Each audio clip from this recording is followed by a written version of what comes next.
Hi மக்களே, welcome to செந்தமிழ் சீமான். இன்றைக்கி நம்ம என்ன பார்க்க போகிறோம் அப்படின்னா, சீமானையும் விஜயையும் நம்பி அதிமுக மறுபடியும் சிக்கலில் மாட்ட போகுதா? அதோட சீமான், விஜய், அதிமுக இந்த 3 பேரோட கூட்டணி சேர்ந்து திமுகவோட கூட்டணியை ஜெயிக்க முடியுமா? இதை பற்றி தான் இன்றைக்கி வீடியோவில் பார்க்க போகிறோம். வீடியோவை ஸ்கிப் பண்ணாமல் கடைசி வரைக்கும் வீடியோ பாருங்கள். வாங்க வீடியோக்குள்ளே போகலாம்.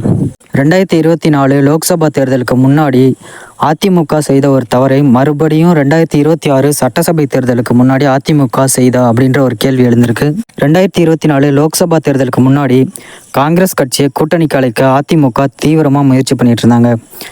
அதிமுக பொதுச் செயலாளர் எடப்பாடி முக்கியமாக பொதுக்கூட்டம் ஒன்றில் மதிப்பிற்குரிய சோனியா காந்தி, மதிப்பிற்குரிய ராகுல் காந்தி அப்படின்னு குறிப்பிட்டு பேசியிருந்தார்.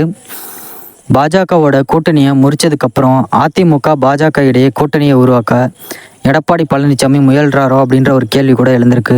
முக்கியமாக இந்தியா கூட்டணியிலிருந்து திமுகவை பிரித்து தமிழ்நாட்டில் அதிமுக தலைமையில் தனி கூட்டணி உருவாக்க எடப்பாடி முயற்சி பண்ணிட்டு இருக்காரு அப்படின்ற கேள்வியும் எழுந்திருக்கு. அதிமுக பாஜக கூட்டணியை எடப்பாடி பழனிசாமி முறிச்சிட்டாரு.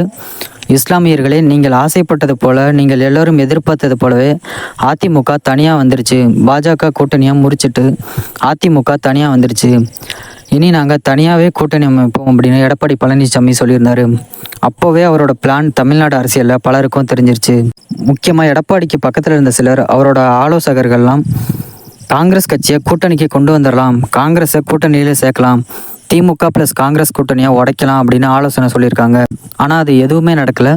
கூட்டணியில் கடைசியில் பாமக கூட வர முடியல. அதிமுகவுக்கு அந்த அளவுக்கு சிக்கல் ஏற்பட்டுச்சு.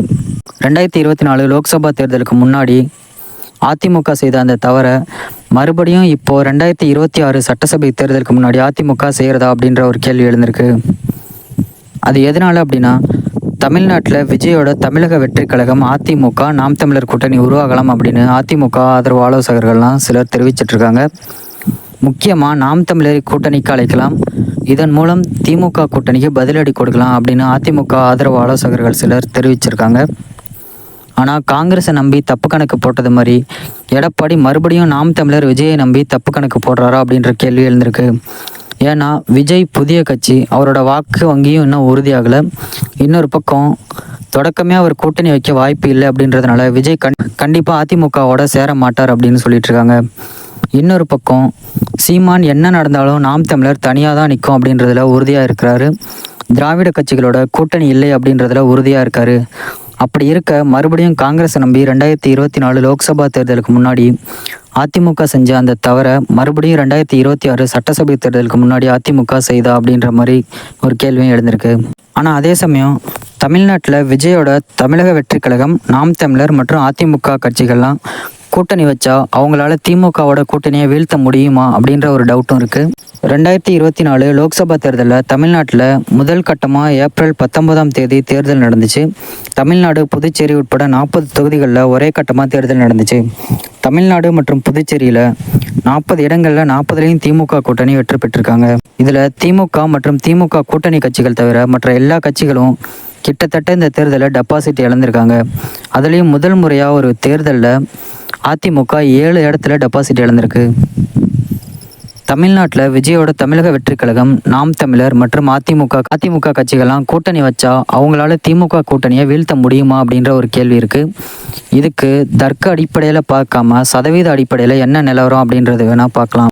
கடந்த லோக்சபா தேர்தலில் திமுக கூட்டணி வென்ற வாக்குகள் 46.97%. தனியாக திமுக வென்ற வாக்குகள் மட்டும் 26.93%.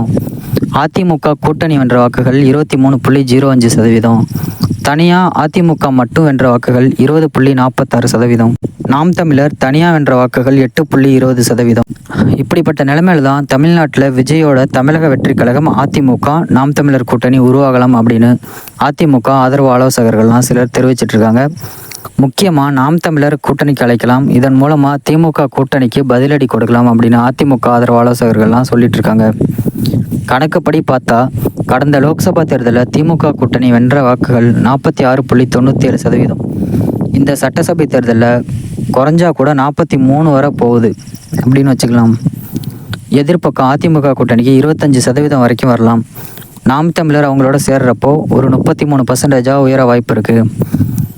இதுக்கப்புறம் இதில் விஜயோட வாக்கு சதவீதம் தான் சந்தேகம். பொதுவாக தமிழ்நாட்டில் புதுசாக நடிகர்கள்லாம் கட்சி ஆரம்பிக்கிறாங்க அப்படின்னாங்கன்னா ஒரு தேர்தலில் 5% வரைக்கும் தான் ஃபஸ்ட் டைம் எலெக்ஷனில் நிற்கும்போது ஓட்டு கிடைக்கும். முறையான கட்டமைப்பு இருந்த தேமுதிகவுக்கே 5% தான் இருந்துச்சு. இப்படிப்பட்ட நிலைமையில் விஜயோட தமிழக வெற்றிக் கழகத்துக்கு அதிகபட்சம் 7% வச்சுக்கிட்டா கூட அவங்க அதிமுகவோட கூட்டணி வைக்கிற பட்சத்தில் அது 40% இருக்கும். பாமக உள்ளிட்ட பாஜக கூட்டணியில் இருக்க சில கட்சிகள் அதிமுக கூட்டணியில் இணைந்தால் ஒழிய திமுக கூட்டணியோட நம்பரை நாம் தமிழர் அதிமுக விஜய் கூட்டணி எடுக்கிறதுக்கு வாய்ப்பு கிடையாது. மிகப்பெரிய அளவில் அரசியல் மாற்றம் வந்தால் ஒழிய இந்த நம்பரில் மாற்றங்கள் நடக்க வாய்ப்புகள் குறைவு அப்படின்னு தான் சொல்லணும். ஓகே மக்களே, இன்றைக்கி வீடியோ இதோட முடிஞ்சது. இதே மாதிரி சீமானை பற்றின நிறையா அப்டேட் தெரிஞ்சுக்கணுன்னா அந்த சேனலை சப்ஸ்கிரைப் பண்ணிக்கோங்க.